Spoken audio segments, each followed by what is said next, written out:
今天我们一起来开箱这个曼舞玫瑰淡香水 Miss Dior Rose and Roses。 欢迎回到 Be My Best 频道。之前我用的是花样迪奥 Blooming Bouquet， 虽然很好闻，但我感觉留香时间真的太短了，2到3个小时后就闻不到了。这次柜姐推荐了类似的，味道稍微浓郁成熟些，且留香时间更持久。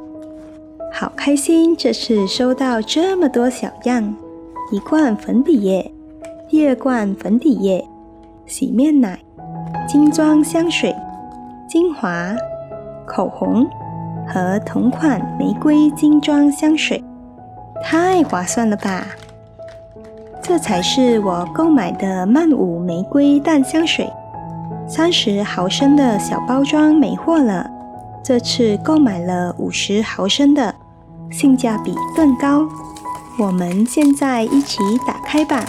撕开塑料包装，特别喜欢大牌的包装盒子，设计非常精致高贵，盒子上的纹路清晰典雅。从上面打开，哇，好漂亮哦！晶莹剔透的玻璃上还有别致的银色蝴蝶结。我太喜欢迪奥的少女粉色了，每一款香水的粉色都不一样，但每一瓶都这么好看。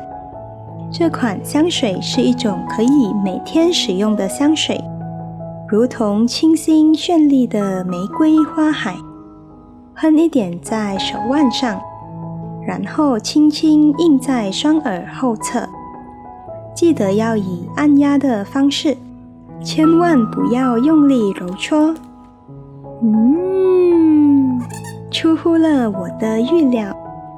一般我不太喜欢浓郁的香水，不过这个优雅成熟的玫瑰香闻起来真的挺不错的，很高级的花香，给人一种优雅精致的感觉。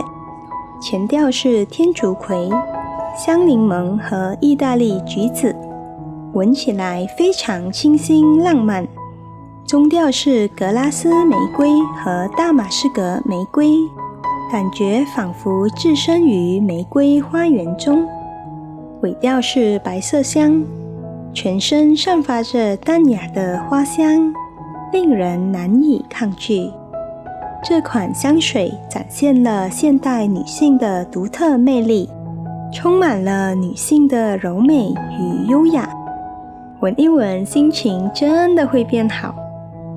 它的持久度也挺不错的，6个小时后还能闻到淡淡的迷人香气。